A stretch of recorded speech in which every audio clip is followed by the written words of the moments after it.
a devoted fan, and a plugged-in reporter. There is no better way to talk about hoops than that. Mia O'Brien and Mitch Northam have you covered for the W, the NCAA, Unrivaled, and anything else that involves a ball and a backboard.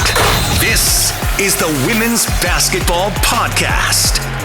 Welcome in to our final, the Women's Basketball Podcast episode before our OG Light Bracket Party next week. Longleaf Swine, Raleigh, I will be in you. Mitch and I will be filling out our brackets live. You know you're going to want to hang out, but we've got one more episode here to set the table before we get to Selection Sunday and beyond. As always, Mia O'Brien holding it down in the 904, fresh off of the ASUN tournament, which is why I don't have a voice. Mitch Northam of USA Today, fresh off of the SEC tournament, which is why he also is. Let's show the audience on YouTube, Mitch.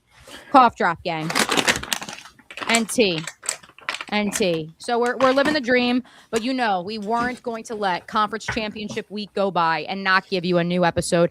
It's been amazing, Mitch. I'm sure you felt the same way at the SEC tournament.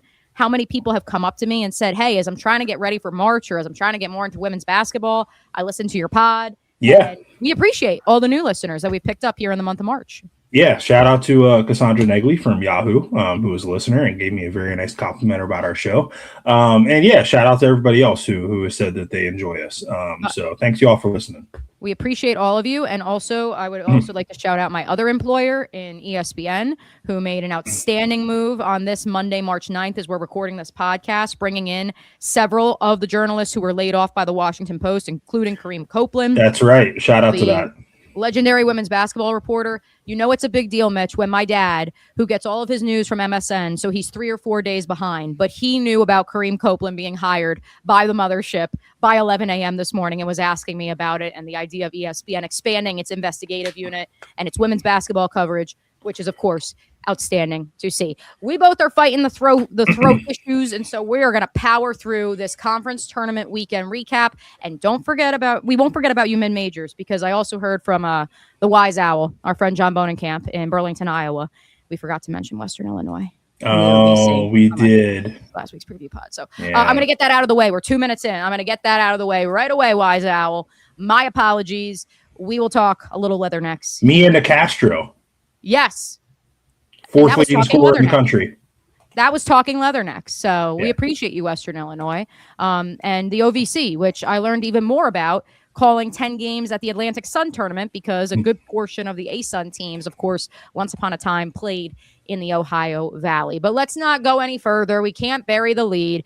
On this very podcast, we've got a bit. Vic Schaefer. We have a lot of bits, to be fair, but we have a bit that Vic Schaefer cannot beat Dawn Staley. It's just impossible, to the point that as so many on the internet were laughing about Kim Mulkey's demise at the hands of those two perennial powers in the coaching ranks. Mitch Northam quote tweeted it and said, yeah, can't wait for Vic Schaefer to also have his mind twisted by Dawn Staley, an annual tradition unlike any other. And then it happened in front of Mitch's very eyes in Greenville, South Carolina. Final score, number 4, Texas, 78. Number 3, South Carolina, 61. This was all all Longhorns from the jump. Mitch, you're shaking your head because you couldn't believe it when you were right there. No, I mean, a lot of us sitting there on press row, before tip-off, we were like, yeah, we know how this is going to go. South Carolina's going to win. It might be close. It might not be close. And then Texas came out and put BTA, if you know what that means, and jumped out to a 14-0 run to start the game before Dawn Staley called a timeout, and led 27-12 at the end of the first quarter. And South Carolina could just never get back in the game from there. I think they cut it to single digits once or twice in the second or third quarter to about 9 points. Justice Carlton, I think, scored most of her 15 points in the first half. Madison Booker, SEC tournament MVP, finished with 18. Jordan Lee really made some impressive plays. There was one moment, I think it was in the third quarter, where South Carolina was kind of pressing and it seemed like momentum might kind of be swinging, and they were trying to get back into the game. South Carolina's pressing. Jordan Lee gets the ball. She kind of waves off Rory Harmon, puts a move on Tessa Johnson, and takes it to the rack. It was a clinic. It's the best game I've ever seen Texas play. Like this version of Texas, the one coached by Vic Schaefer and the one featuring Madison Booker as the bus driver. So this was more about the Longhorns. This said more to you about Texas just blitzing South Carolina as opposed to South Carolina may not be Final Four material. Yeah, I thought it said more about Texas. Like when Texas is at its very, very best, this is the type of team that it can be. It can be a team that beats South Carolina by double figures comfortably. It can be a team that beat UCLA earlier this season out in Las Vegas. It's a team that can get to the national championship, and then you see what happens and you roll the ball out and, whichever way the ball bounces. But, yeah, I mean, I couldn't believe it. Just again, like we have this ongoing bit here. It's more just like it was a fact. So I just kept repeating it. Like Vic Schaefer had never beaten Dawn Staley in the postseason in 8 tries. And now finally gets one in his 9th. It was a big celebration. I just thought South Carolina just came out a little sluggish in that first quarter, and they let Texas jump on them, and then they just couldn't dig out of the hole. And no matter what Raven Johnson and Joyce Edwards tried, like I think they just looked at it and they were just down too much and just couldn't overcome that big of a deficit.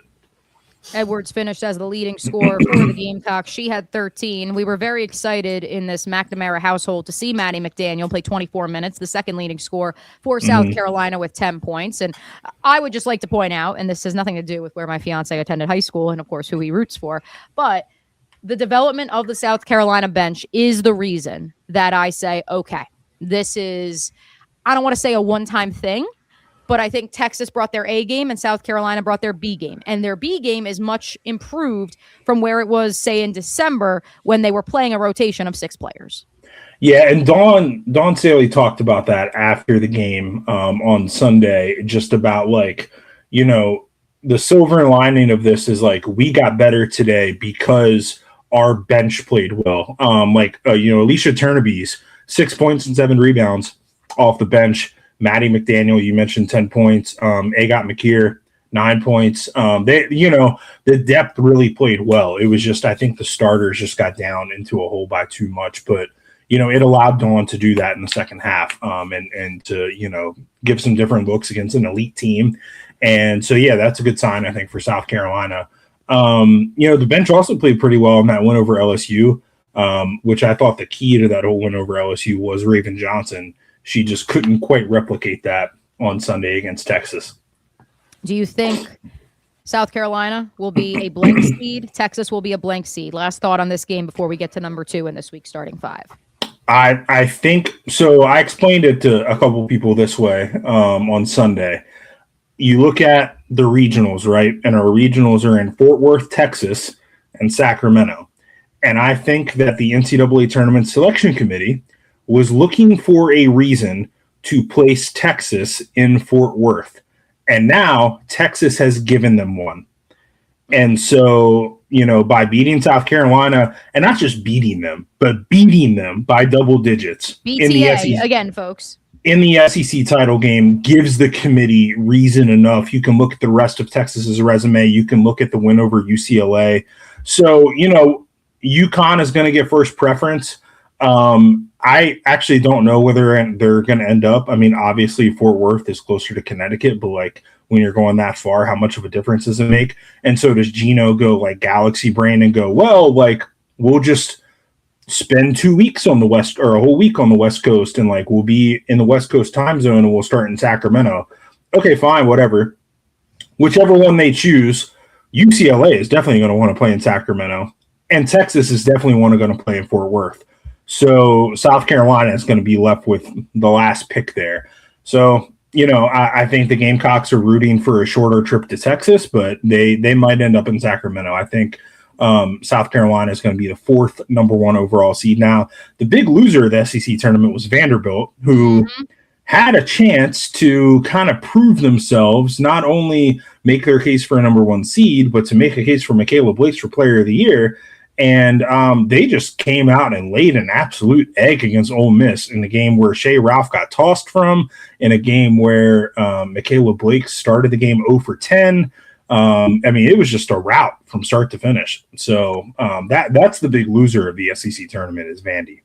Texas, South Carolina, both on the one line. I think we'll circle back to Vandy at the end of the program during last call, because I do think that we need to have a requiem for the Commodores, if only for 1 week. Okay. But those other two teams you mentioned, Mitch, they are featured in number 2 in this week's starting 5, our 5 biggest storylines in the sport.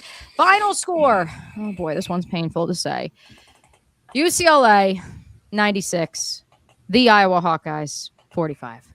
I have a second score for you that we're going to juxtapose with this, and this comes from today's matchup in the Big East championship game.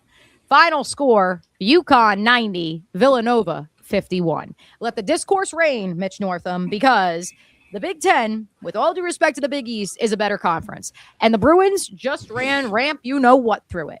And the conversation is going to continue to boil.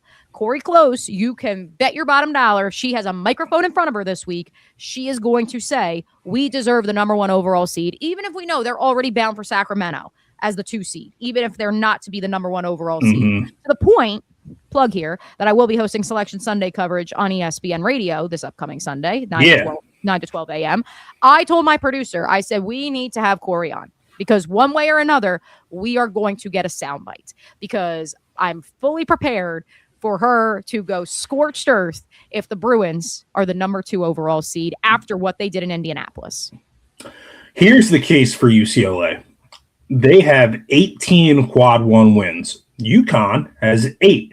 So they have 10 more quad 1 wins than UConn, double more than UConn. UCLA has a WAB, that's a new metric this year, wins above bubble. Mm-hmm. They are first in that metric. UConn is 5th.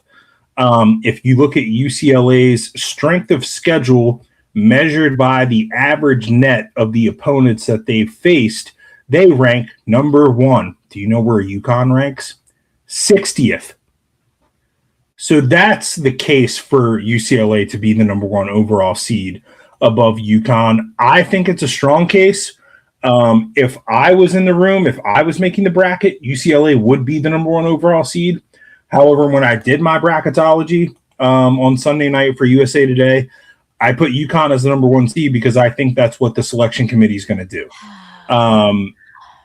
Because it's our friend Joe Giglio likes to say about in men's basketball and a lot of other sports, if something good can happen in North Carolina, then it does.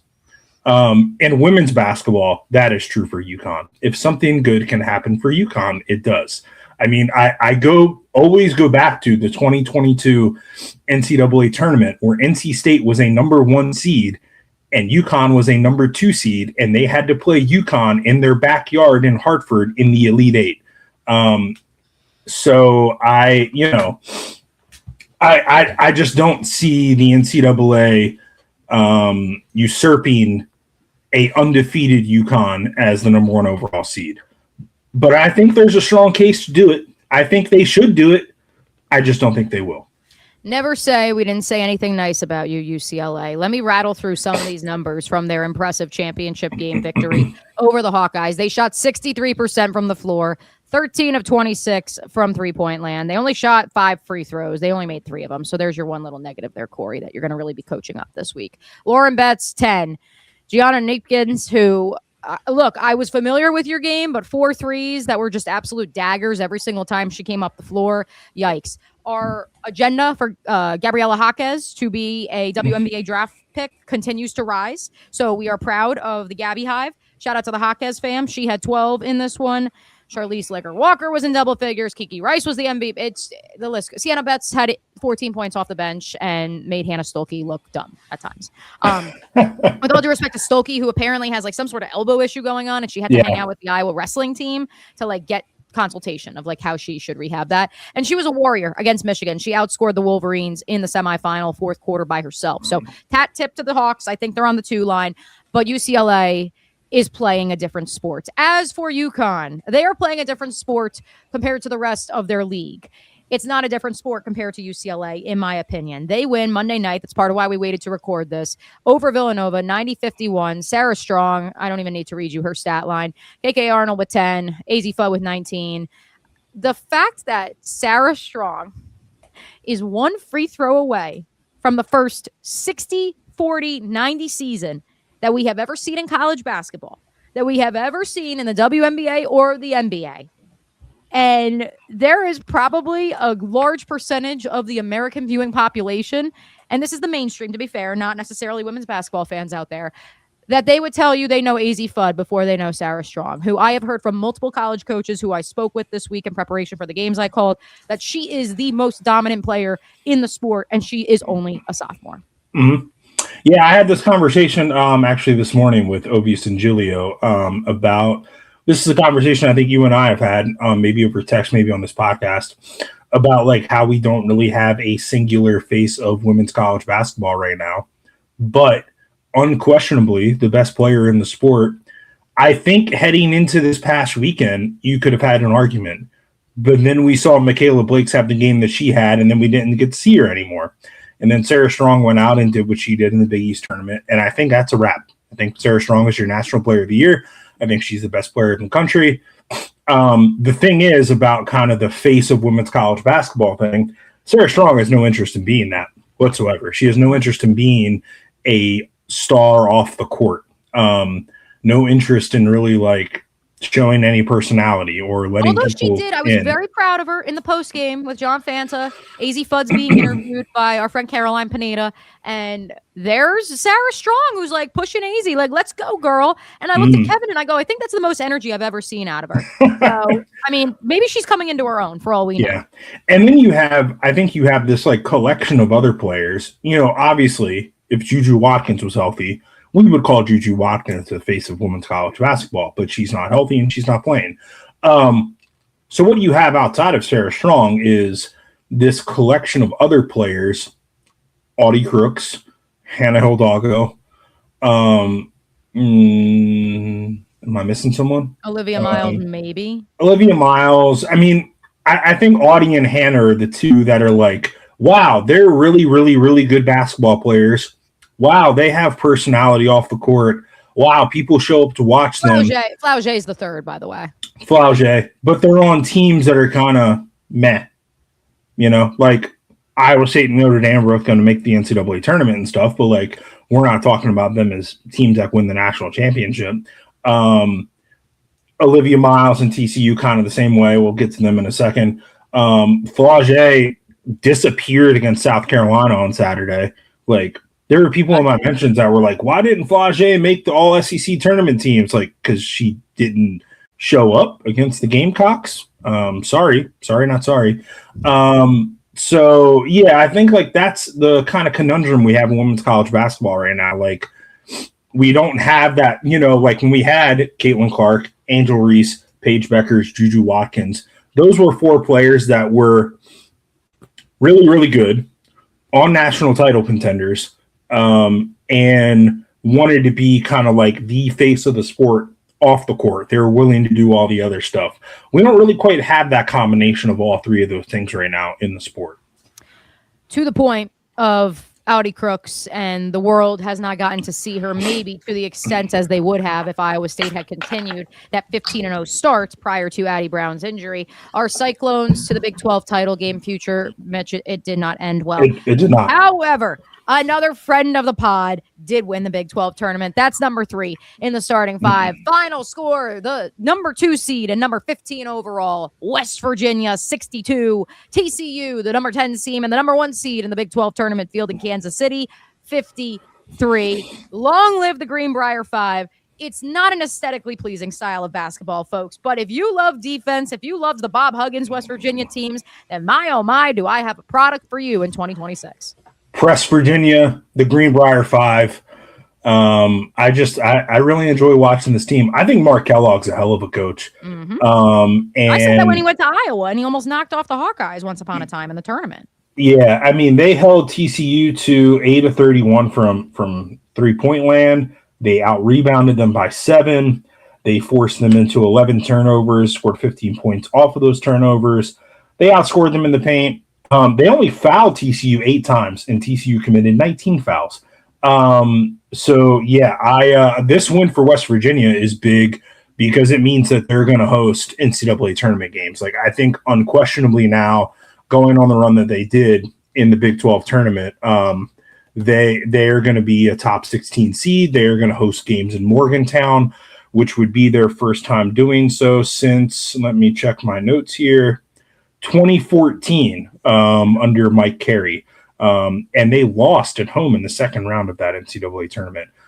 West Virginia, I believe, I'm going to check my notes here again once more. Well, you do that. I also want to remind folks that JJ Quinterly was on this team not too long ago and was the focal point, and she plays for the Dallas Wings now. So it wasn't like this was a already built product that they had at their disposal to begin this year, let alone, yes, in case you're joining us late in the year, they did have to finish a game against Duke at the Greenbrier during a Thanksgiving tournament that Mitch Northam attended with 5 players after the remaining players on the roster left the bench and were ejected. Yes. West Virginia, I was going to mention, they have been out of the first weekend of the NCAA tournament once, ever. They've made the Sweet 16 once, ever, in 1992. So I just think the way that this team is playing now, if they get to play at home in the opening weekend, if the defense keeps going like this, we're talking about Sweet 16 West Virginia. And I think that would be a really cool thing to see. As for TCU, as for the other teams in the Big 12, do you believe any of them will be hosting this upcoming, or next week during the opening round of the NCAA tournament? TCU will. TCU did enough work earlier in the season and has the resume where I think what's going to happen is I think TCU will be like the last number 3 seed and West Virginia will be somewhere on the 4 line, maybe like the first number 4 seed. Because I do think West Virginia, like if you just look at their resume as a whole, like I think you could make an easy case for them, like over Minnesota, over Michigan State, over Kentucky, over Ohio State. Even, you know, the committee is going to take into account like how you have played lately. I mean, you could even put them ahead of Maryland, I think. So we'll see how that plays out, but I think that's how that'll probably shake out. Let me make sure I write Maryland in last call because we probably need to end with the situation on the way back from Indianapolis on I-80. If you haven't seen it yet, trust me, you're going to hear about it. So I haven't seen this. Oh, we're going to talk about it. Okay. And producer Dimitri's not here with us tonight, but we got to find the video because it's everything you ever wished for and more. So West Virginia wins the Big 12 tournament title by 9 points. We already alluded to it. UCLA, UConn, absolute domination, 40-plus point victories in their respective conference tournament games. Texas led wire to wire in the championship game of the SEC.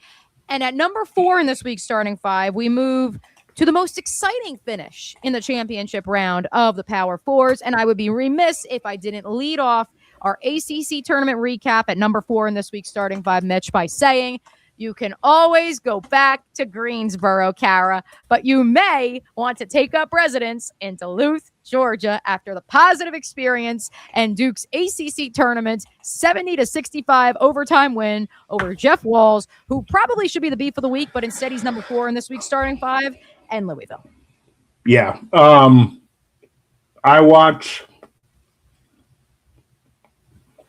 the fourth quarter of this game, which I was trying to think. So I'll just take you through my Sunday. I don't know if it was the time change or what, but I just didn't sleep well Sunday night. So like I woke up at like 7:15, which was garbage, and couldn't go back to sleep. So I got all my stuff together in my Airbnb, you know, had breakfast, whatever. Got over to the arena. It was like 11 or 12. I can't remember. I took a nap in my car in the parking lot of Montecore's Wellness Arena, and it was great. I slept for an hour. And then I went inside and I watched the rest of Duke versus Louisville on my phone and turned it on. And, yeah, I mean, that was a collapse by Louisville. Louisville had that game in the bag. I said this morning on Ovius and Giglio. They were kind of asking me, you know, what's kind of been the secret sauce for Kara Lawson, as she has now won back-to-back ACC titles, which is the first time Duke has done that since, I believe, 2010, 2011.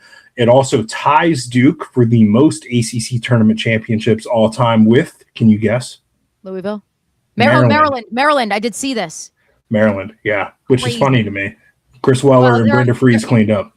There are many Marylandites listening to this podcast right now who believe that Terp should still be in the ACC. Continue, Mitch. They should. And so what I told them was, you know, when I did that profile of Kara Lawson for the Assembly, which you guys can go read if you want, I, had a one-on-one with her and talked to her for a long time just about kind of how she's built her program and stuff. And I think what has been the difference for her these past 2 years, as opposed to when she first started, was she has now found players that fit her and are like her.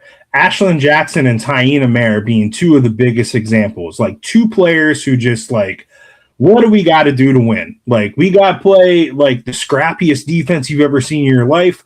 Cool. We got to feed the ball to Delaney Thomas. Cool. Whatever. I got to take, I got to score 19 points. Taina Mare, ACC tournament MVP, not someone who always pops off for a scoring total like that, but is certainly capable of doing so when called upon. Sure, I'll do that. So I think that's been kind of the key to the secret sauce for Duke and Kara Lawson, who started the season off bumpy, then had that long winning streak, and then had a loss to Clemson and a loss to Carolina, at the end of the season, but have now rebounded to win back-to-back ACC titles. I think Duke is probably going to be a number 2 overall seed, which quietly, NCAA Tournament Selection Committee, if you're listening to me, I would love to see a Duke-Navy 215 matchup in the first round in Durham, North Carolina, so I can see my midshipmen. Yeah. Anyways, for the Navy men's team too, by the way. That was I know. Absolutely bad beat. Sorry to the Boston Awful fans. Yeah. We'd be remiss if we didn't mention Duke's win in the ACC tournament title game came with Toby Fournier on the bench for all of overtime. She fouled out of this game in the fourth quarter. Indeed. And she is the bus driver. I mean, certainly Taina Mare can be the bus driver, and we saw that. Ariana Jackson can hit massive threes that absolutely change. Ariana Robertson can hit massive threes that change the course of the game, as can Ashlyn Jackson. Ashlyn Jackson did in this game. Action Jackson. Loved the swagger after the 3-2. Like, there was no doubt. Literally no doubt. So it's a credit to Duke. The fact that they finished 24-8, and we spent a good chunk of the month of December on this podcast having a requiem for the Blue Devils as well. It's a credit to Kara. It's also a credit to perhaps a mediocre ACC, but I didn't say that out loud. Now, with that said, let's pivot as I throw some shade to Jeff Walz, who you tweeted out the quotes from this man, who's already a quote factory. But my, oh my, did he have a lot to get off his chest in Duluth, Georgia. I think he went into that press conference, having not been there, just reading the quotes, having been in some Jeff Walz press conferences before in my day. It felt like he walked into that press conference looking to get mad about something and found something to latch onto. And that was the media coverage where he complained about he complained about like how it's interesting because like if you read his whole quote, at sometimes he's taking direct shots at ESPN, and at other times he's taking direct shots. He's just taking shots at the national media, which like I just got to say this. I didn't put this into my tweet, but like I am a national reporter. I'm not trying to toot my own horn here or like whatever. Yep. But like, I don't think there's a national reporter who writes about the ACC more than I do. I live in the Triangle. I've written stories at USA Today this year about Louisville, positive ones. You've been to Louisville games. You've done one-on-ones with him. I just thought that was weird, and I just hope that. And I don't think he was talking about me. I think he was talking about ESPN as I really do think he was pointing the finger at ESPN, and which is something that a lot of coaches like to do because ESPN is the biggest fish, and you point your finger at the biggest fish. But I just wish he would have been that specific the whole time, because like when you just say like the national media in general, you're talking about a lot of people, and not for nothing, but like as far as like a local beat goes. Like Louisville is pretty well covered locally, probably like the most well covered, in terms of a local beat in the ACC. I would say as big as like NC State or North Carolina. Who else am I forgetting? Notre Dame. Duke is building up a little bit, I think, but so and like there was a game earlier this season. It was when Louisville played at North Carolina and won in overtime. There were 3 national writers there. I was there. Lindsay Gibbs of CBS Sports, friend of the pod, who has been on here as a guest host, and Doug Feinberg of the AP. Right. So, like, Jeff Walz kind of, shot it with all of us in that press conference. And so I just thought, I think he just went into that press conference looking to be mad about something, found it, latched onto it, had that exchange with Andrew from No Cap Space. And I just think he was just looking to let something out. Shout out Andrew. Shout out Tyler. I hope the CBA doesn't get him tonight. No Cap Space, by the way. They do an awesome job. Good newsletter, good podcast. They do a good job. Yeah, and shout out to Tyler. I hope the CBA doesn't happen while you're out tonight. But selfishly for us and our purposes of this podcast, I kind of hope we do get some breaking news. We have to keep it moving. We have to round out this week's starting five. We're going to go rapid fire here, Mitch, because while we could have made Jeff Walz the beef, we are going to make the coaching carousel this week's beef of the week, because I got some scoops that we are going to have to talk about. So before Scoops O'Brien. Scoops. Ask Jaguar fans. You can subscribe to the Mo Bryan NFL Notebook. Free 7-day trial is starting. Your Discord channel, if you like Skim Mulkey, we got one too. I got a lot of NFL scoops there as well.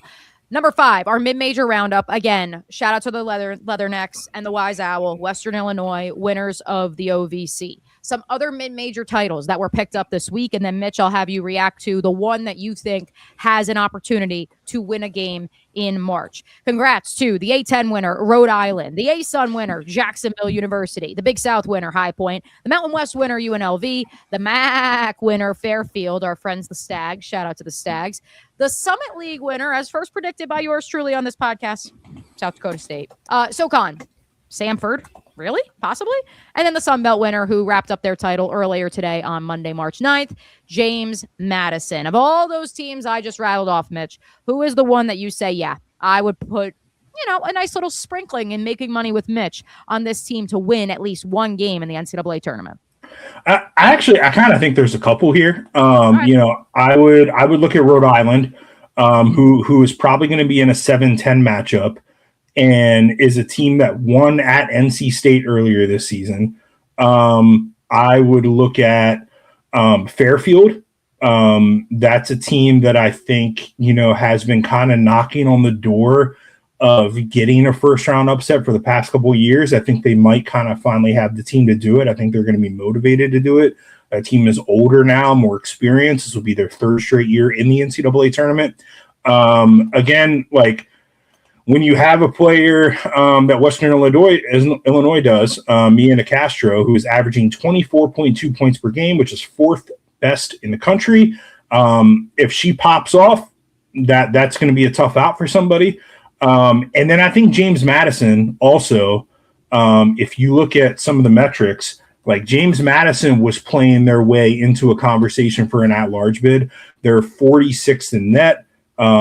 They have a good WOB. They're pretty solid this year. They're a good team, have been for a while. South Dakota State is another one who has some of those first round wins over the past couple of years. They beat USC in Blacksburg in a game I was at, and that was 2023. That was the year that Virginia Tech went to the Final Four, the year before Juju Watkins arrived at USC. So I would keep an eye on all those teams. I think, as we've talked about before, this is kind of a year of increased parity. It's going to depend on matchups and bracket luck and where teams are seated, but all those teams I just mentioned are pretty solid and would be in good position to win potentially their first round game. Producer Dimitri is absolutely cutting out that South Dakota State line for me. I will simply say, let's get jacked, South Dakota State Jackrabbits. Again, we got our cough drops, we got our tea. Just humor us. We're preparing for our live show next week, which we're going to talk about here in just a second. We are preparing for our second week of conference tournament action. Before we get to the beef, Mitch, do you believe we will see Maggie Dugan in the month of March playing in the NCAA tournament? So are you asking me if I think? Yeah, yes, Richmond. I have Richmond in the latest bracketology that I did at USA Today Sports on Sunday night. Let me just take a look here. I have them as one of the last 4 byes, so I have them safely in the field. I'll just run through my bubble real quick. Last 4 byes: Virginia Tech, Syracuse, Clemson, Richmond. Last 4 in: Virginia, Colorado, Arizona State, and Nebraska. Shout out the Fighting Molly Millers. We'll give you a shout out later, I'm sure, too, as well, because it was an impressive showing from Molly and friends in Kansas City. They needed to win a couple games of the Big 12 tournament. They did. They are on the right side of the bubble, if only in Mitch's bracketology. They got their quad one win, and they reached 24 wins. And I believe Molly Miller said, and several other people have said, in the modern era, no Power 4 team with 24 wins has been left out of the NCAA tournament. So, fun facts with Molly. It's time, folks, for the beef. Pure beef. Speaking of beef, I'd be remiss if I didn't mention we're going to have a lot of beef next week. Literally a week from right now. The OG Light Bracket Night at Longleaf Swine in downtown Raleigh. Monday night, March 16th. You get to fill out your brackets with the two of us live in person. I'm not zooming in. I'm going to be there. Ovius and Gilio. It's going to be a good time. You can get your tickets at OG Light. That's OGLITE bracketnight.com. $49 gets you a barbecue buffet, a pint of OG Light, and a ticket to the show. I am so excited to finally get to God's country and to see and taste the OG Light at long last. Barbecue, brackets, beer, basketball. Come hang with us. Move over, Dwight Schrute. The beef this week is our weekly coaching carousel recap because USA Today's Mitch Northam has been busy as he has been tracking all of the firings, the hirings across the women's college basketball landscape. But on this Monday, the March 9th, the 9th of March, again, cough drops. Want to remind everybody in case I say anything crazy. I've received now multiple tips from the University of Florida. Oh, also Devin Lloyd. Oh, yes, I guess. Also, Devin Lloyd signing with the Panthers, so that's good news for me, too, as I'm recording a women's basketball podcast. Shout out to Devin. He deserved to get paid. So I received this text when asked about the Florida situation. In case you missed it, Kelly Rae Finley was dismissed, the longtime assistant under a tumultuous regime, to say the least, her predecessor. I won't even go down that road, for the Florida Gators women's basketball program. I did do the math because someone asked me earlier today at the ASUN tournament, Mitch. Florida, since 2000, has been to the NCAA tournament 5 times. They last went in 2021 during the bubble season. In those 5 times, they have never made it to the second weekend. And that is not a knock on Kelly Rae Finley, in my opinion. That is a knock on the University of Florida, which prides itself as being a top 10 university in the country for both athletics and academics. And it's right down the road from me, so I can say this. And it prides itself on having the most money, and everything is happening hunky-dory in G Vegas. So, got a couple messages today. I made a comment to someone about, Mitch and I and Skim Mulkey heard Coach Yo of Ole Miss acclaim, previously the head coach of Jacksonville University, could be headed to Gainesville, or at the very least is going to answer the phone if the Gators call. They're talking D2 coach and see if he or she can build it, I was told. I said, so the Signetti model. The response, or you can find a coach who can bring his or her own funding. Apparently, that's what Coach Yo did when she got to Ole Miss. She has Jamaican ties. She had a $1 million roster. And she did lose in Gainesville against the Gators team that no longer has a head coach. I was also told, in the greatest shock of the day, Liv McGill is about to enter the portal. I know that stuns most of you, that someone who also took a pay cut to stay in Gainesville, which that's like their big pride and joy right now. They're like, look at us. Kelly Rae kept Liv McGill here so she could score 2,000 points in 2 years and take a pay cut to play for the Gators. I also was told by another source. I was told, hold on. It's when I said I tweeted out what we did. I was told, I don't think anyone with a halfway decent job is going to take this Florida job. And I said, do you really think you guys aren't going to put money into this? And the person said, please refer to the above. Coach Yo should go to the A-10 or the Big East if she's really that good. To which I said, what, get beat by Gino every year and get hurt in the seedings because she plays in an awful conference? Better career opportunity than the Florida job. Wow. I mean, that all lines up with what I heard today, which I tweeted just before we started recording, was that Florida is not going to pursue Coach Yo, and they have not called her. And I was told that the Florida job is going to pay about $700K or less, which means they are not in the market to poach a sitting Power 4 head coach. and they're probably not in the market for like some of the best mid-major coaches that we talk about a lot of the time. And so that's the thing, though. Like, the beef is that you are Florida, and I understand you can't be good in every sport because they are very good in the Olympic sports when it comes to swimming and tennis, and let alone baseball, but they were in a College World Series 3-4 years ago. Softball, I respect that. But at some point in time, and I know this, and we've talked about it on the pod, because so many boosters and alums have come up to me and said, how is it that Georgia's in the top 25 in women's basketball? I know it was a kind of an outlier of a year, but still. How is it that Miami goes to Assembly Hall and upsets Indiana 3 years ago? How is it that FSU perennially is hanging around? I know it was a tough year for the Noles, but I digress. Why is Florida the quote-unquote flagship university of one of the greatest states in the union unable to actively participate in women's basketball at the upper echelon? Yeah, I would. There was a story that actually came out last week that I would urge people to go read. It's from Kevin Brockway at the Gainesville Sun.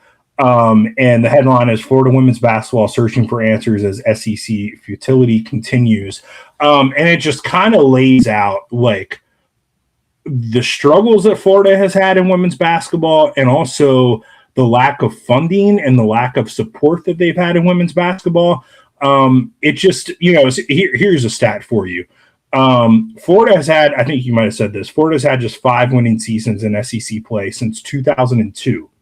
And it remains the only one of the Gators' 19 sports that has never won a conference championship.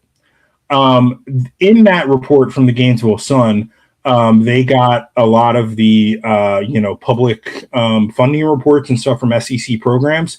Of the 14 public SEC schools, Florida spends the least on women's basketball. I think it was in the ballpark of like a little bit more than $5 million, which is less than half of what your national title contenders like South Carolina and LSU spend. And I'm sure it's less than Vanderbilt, considering where Vanderbilt is right now and who they have as their head coach. Apparently, Ole Miss had $1 million roster this year, and they still lost to Kelly Ray Finley. Yeah. The Gators also rank last in the SEC in average home attendance, less than 2,000 fans per game. It's just interesting to me that like Florida is good at so many sports, and they've decided that this is the one that they're just going to care the least about in terms of a support and funding kind of standpoint. I also, in that story, it was revealed, I don't think I knew this. Apparently when they hired Cam Newbauer, which I believe was in like 2017, the other finalist for that job was Becky Hammon. So what happened? Scott Strickland made a move. He made a decision, and he made the wrong one. That's going in the pantheon of great quotes on this podcast. Scott Strickland made a decision. Yeah, okay. Because we know how the Cameron Newbauer era ended, and we know what Becky Hammon has done since then. It's right up there with Virginia deciding to hire Tina Thompson over Corey Close. Back in whenever that was, 2017, 2018, sliding doors moment for sure. And so, yeah, I don't really know like who is going to be in the mix for this job, considering how little like they're willing to pay. Like they're not going to go get, we can talk about Rutgers in a second, but like someone, when Florida first opened, someone told me, oh, they should go get Tammy Reese. Well, Tammy Reese has a buyout at Rhode Island of $600,000. And they're not even going to pay this person that they hire $100,000 more than that.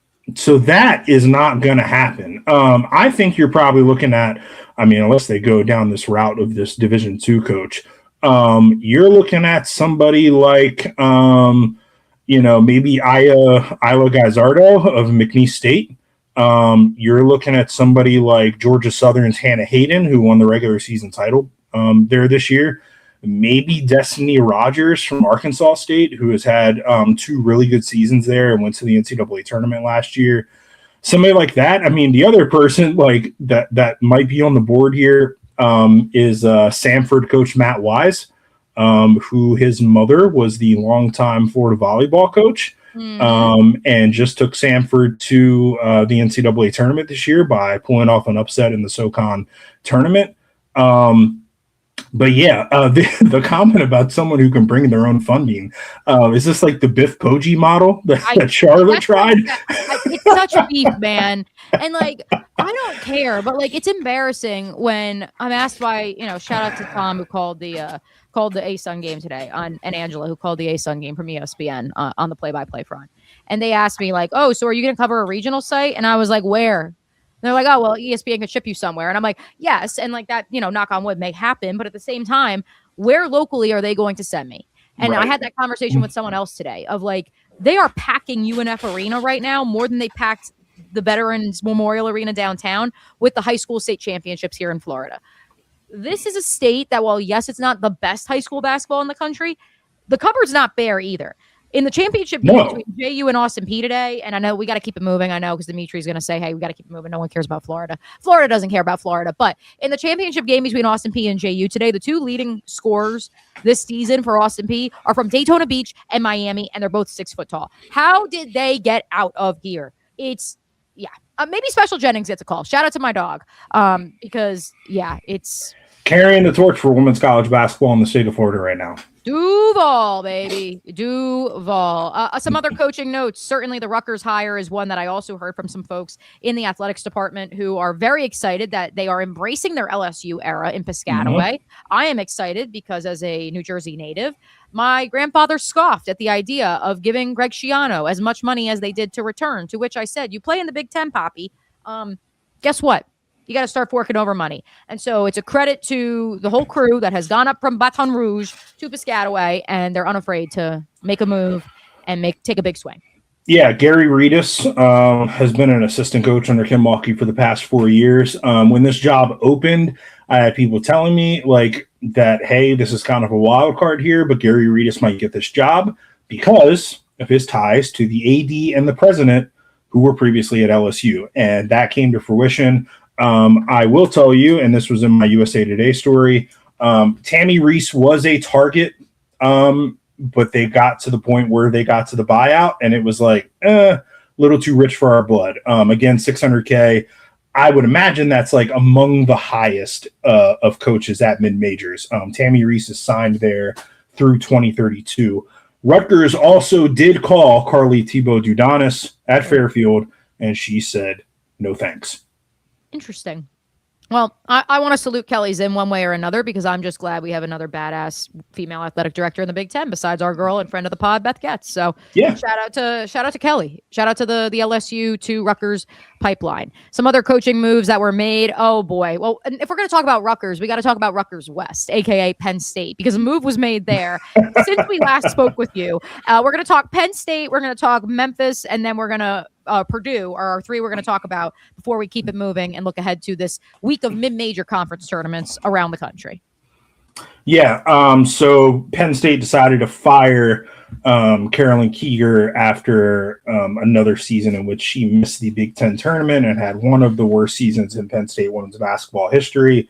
What I'm hearing early right now in this search is that they might go after Tanisha Wright, former Atlanta Dream coach, Penn State alum, currently an assistant with the Chicago Sky. And I think the thinking there is not only do you get an alum, but maybe you get the alum at a hometown discount. And so I think that might be where this search is going. We'll see. I think there are also some good mid-major coaches that might be in the mix for this. Potentially the James Madison head coach, Sean O'Regan. So we'll see kind of what happens there. Memphis, they decided to fire Alex Simmons today after 3 seasons, and they owe her a buyout of $1.1 million. Now that is a buyout where she has a duty to mitigate, so she is required to go seek another coaching job or a job in TV or something, which would offset that buyout. But they had a atrocious season.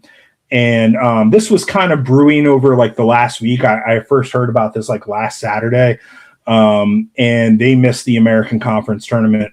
So Memphis, they're on the search right now. Early names that I've heard there include Tennessee assistant Gabe Lazo, which is someone who makes a lot of sense to me because he has been at Tennessee. He was also at Mississippi State. Young guy, hungry, eager to get that first head coaching job.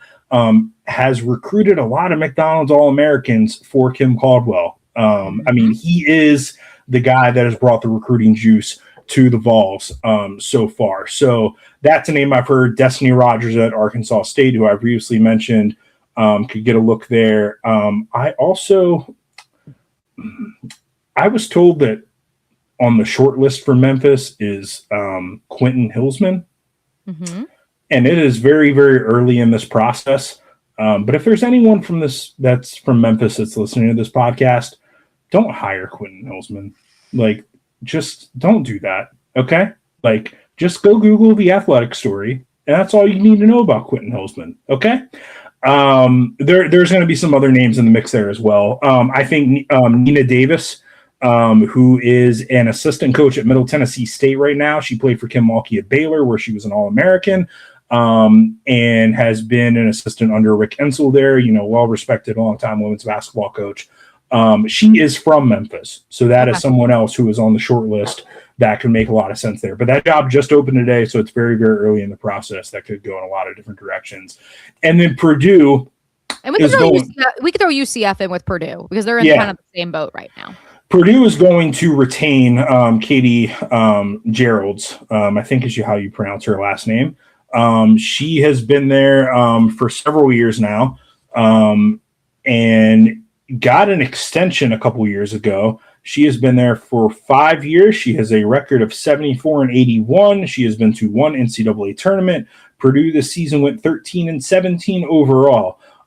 She has a buyout of $1.6 million, and Purdue just decided they're not going to bite that bullet, and so they're going to keep her for another year.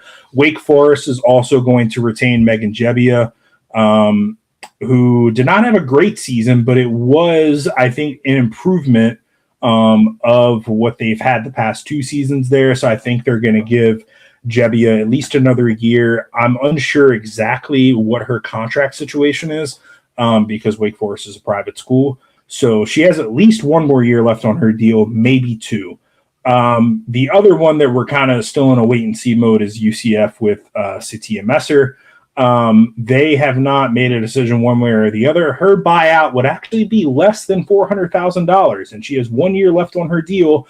I was told that UCF is waiting to see if their men's team is going to make the NCAA tournament, because if their men's team does not make the NCAA tournament, they might fire Johnny Dawkins, and that would cost more money than firing Satia Messer.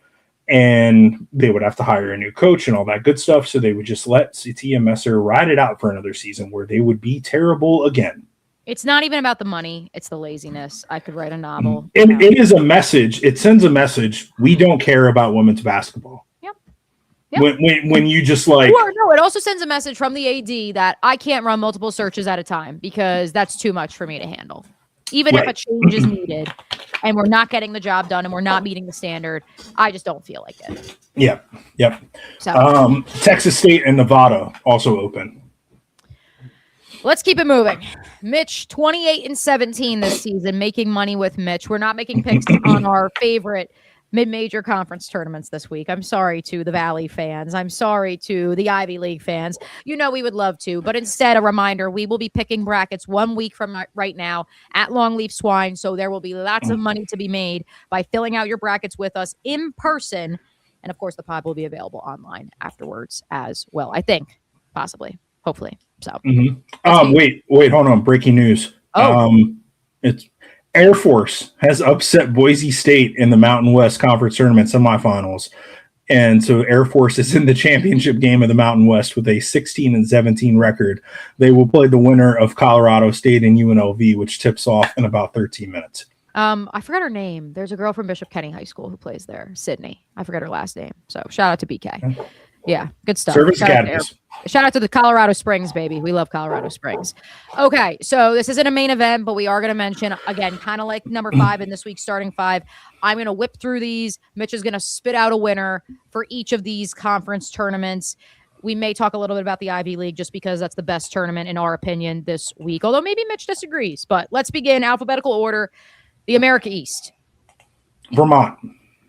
American Athletic. Rice. Big West. I need to think about who's in the Big West. Idaho. Idaho. Okay, there we go. Is go. Idaho in the Big West? No, that's the Big Sky. UC Irvine. Sorry, UC Irvine for the Big West. UC Irvine, the regular season champion, 17-3. The CAA, this one's a little interesting. Charleston. Yep, I agree. After the best regular season in Charleston history. Conference USA. Louisiana Tech. I found out this week that apparently they do their conference tournament, or at least they used to at the Star in Dallas, and they would like drop a curtain and have two courts going on at the same time. At some point in time, they did that. So that was interesting to hear this week. Shout out to our friend Tony Kemper, friend of the pod, Central Arkansas head coach, used to be the head coach at Marshall. The Horizon League. Green Bay. Shout out to, dare I say, Doug Gottlieb. The Ivy League. I think Princeton's going to win.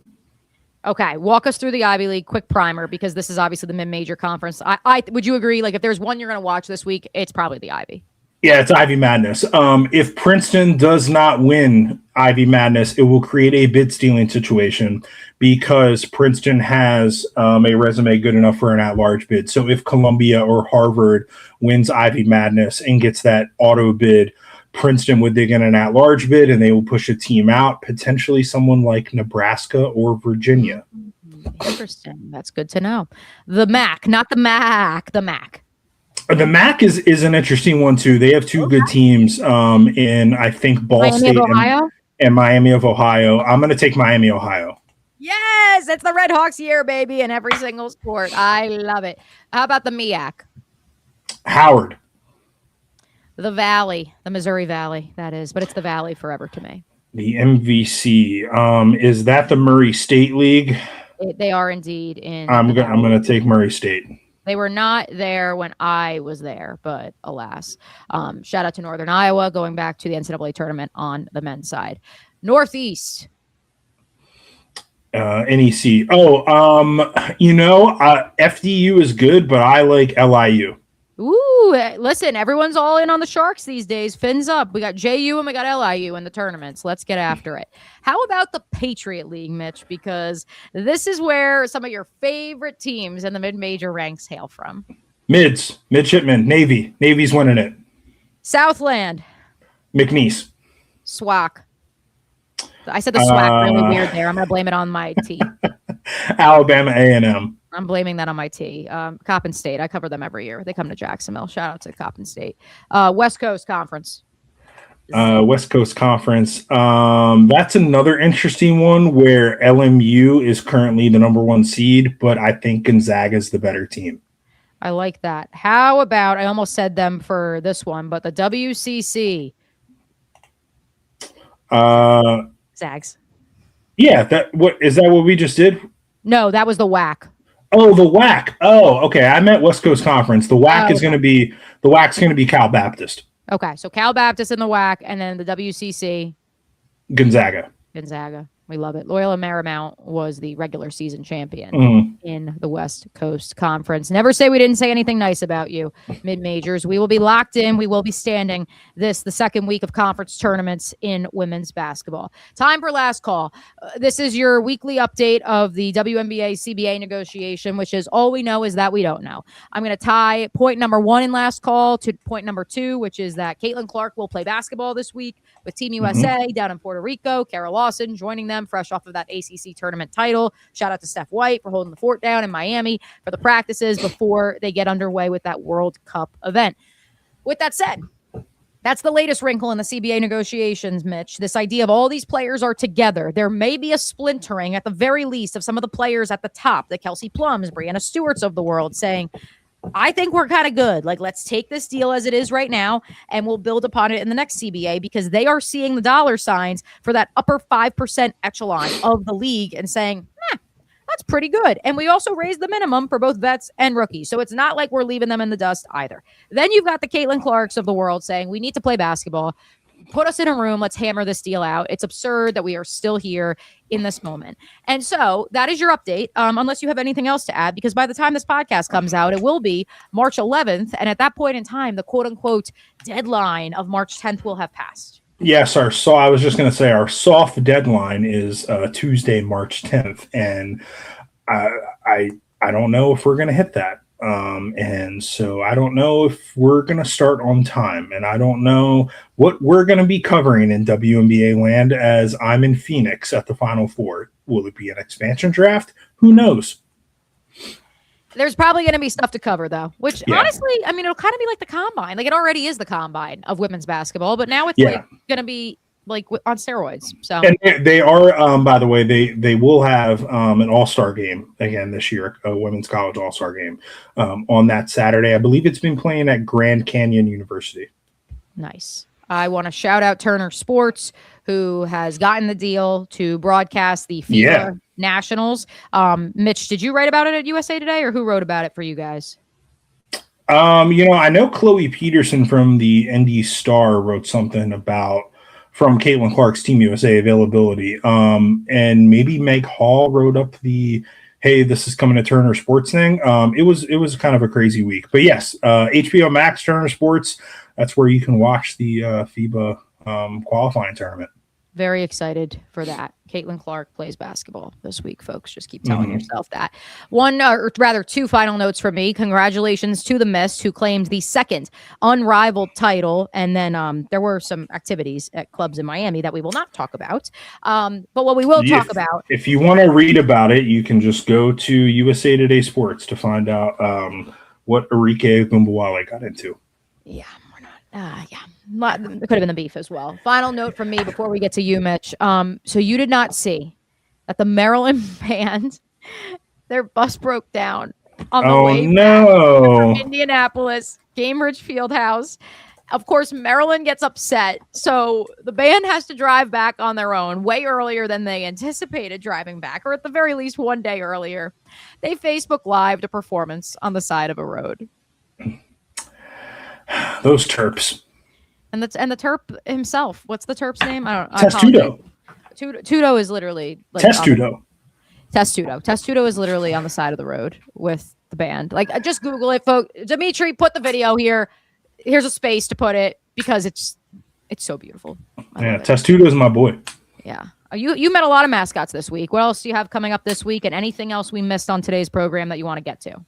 This will, other than coaching search stuff, this might be a quiet week for me.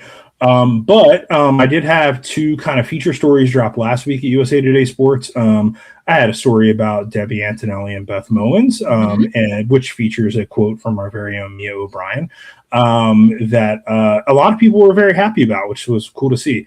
You guys can go check that out. I also wrote about why the ACC tournament went to Duluth, Georgia. I talked to Jim Phillips. I talked to Jackie Carson. Just kind of a big explainer on like why that happened, what the future of the tournament is. By the way, next year it's going to be in Charlotte. 2028 is still TBD. If I had to guess, the tournament will be on the move again. I would expect that maybe it doesn't go back to Duluth in 2028, and maybe they revisit some of the other cities that they had conversations with, like Tampa or Washington, D.C. or Baltimore. There it is. So we'll see. Print the shirts. You can always go back to Greensboro. Two, or rather three teams that we promised we would give shout outs to. So let's quickly do it. Again, a shout out to Molly Miller, who picked up not just number 24 over Iowa State at the Big 12 tournament, 77-68 at Hilton South. They also defeated Arizona and Kansas City. And of course, as Mitch already alluded to, a 24 win team has never missed the NCAA tournament field. So shout out to Molly Miller, year one, Forkham. Two other names in the SEC that we mentioned briefly. The second we somehow didn't get to, and I'm not really sure how. The first is Shea Ralph and Vanderbilt, since you were there in Greenville for it. Your thoughts on just Vanderbilt at general as we look ahead to next week's bracket selection show, but then also we never mentioned Killa Kim and the Tennessee locker room of screams and dreams and players being escorted out before the media were allowed to enter. Yeah, I'll try to run through these real quick. Vanderbilt, they're going to be a number 2 seed. I think they have some things to prove. I think they need to take some time off and kind of just regroup. And they really didn't play with any fire until Shea Ralph got ejected. And boy, did she ask for that ejection, because you could hear what she said on the SEC Network broadcast. And if you want to, Shea Ralph knew those words. Apparently she does. Some interesting choice words, and then afterwards said what I said was warranted. And so that was certainly interesting. Tennessee, Killa Kim. Tennessee's got issues. I mean, I was sitting there. That's the first time I've seen them in person since they played against NC State in Greensboro. And it's just the most, I told Cora Hall this, just the most frustrating team that I've watched this season. Like, there is so much talent on that team, and they just make so many mistakes, and it just doesn't, everything looks disjointed, and they don't look happy. And it's bad there. They're going to make the NCAA tournament. They're probably going to be a 9 seed, which means they're going to get sent to UConn or UCLA. And if they win their first round game, they're going to get absolutely curb stomped in the second. I will briefly tell the story. So after Tennessee lost to Alabama in the SEC tournament, when you go to locker room access inside baseball here, as a media member, they kind of keep you in like a little holding area outside in the hallway, and because there's a cool down period. And so you're sitting there waiting until they tell you, hey, locker rooms are open, and then you can go back. So myself and probably 5 other reporters are standing there and waiting for the locker rooms to open. And all of a sudden, Talia Cooper appears in the hallway. And Talia Cooper, if you watch that game, you will notice that she was benched for most of the second half. And then a staff member joins Talia Cooper, and they walk to the bus together, just the two of them, while locker rooms are still closed to the media, while the rest of the Tennessee team is still in the locker room. So, as a reporter whose job it is to report what I see and report the facts, I tweeted that Talia Cooper is going to the bus by herself or with a team staff member while the rest of the team is in the locker room. I go to the locker room. I do what I need to do. I come out of the locker room. I'm talking with another Tennessee assistant.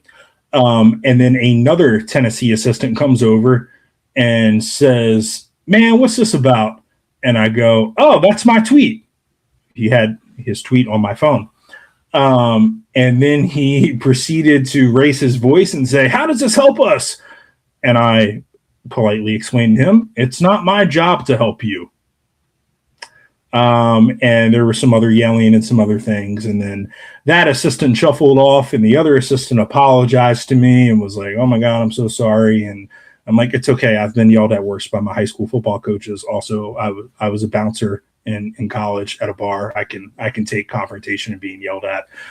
So everything's fine at Tennessee. Everything's totally, completely fine. Everything's fine. We could have had Killa Kim win a historic 5th, I think, beef of the week, but instead we saved it for last call, which honestly I feel like is even more fitting as we look towards this weird limbo week of sorts for the Power Fours. Can Killa Kim, can Shea Ralph, can some of these teams that had early exits in the Power Four conference tournaments use this week to their advantage and be ready to make deep runs in March? Mitch, enjoy this week before the madness. It truly sets in. We will see you 1 week from today. Longleaf Swine, be there. We will fill out our brackets together.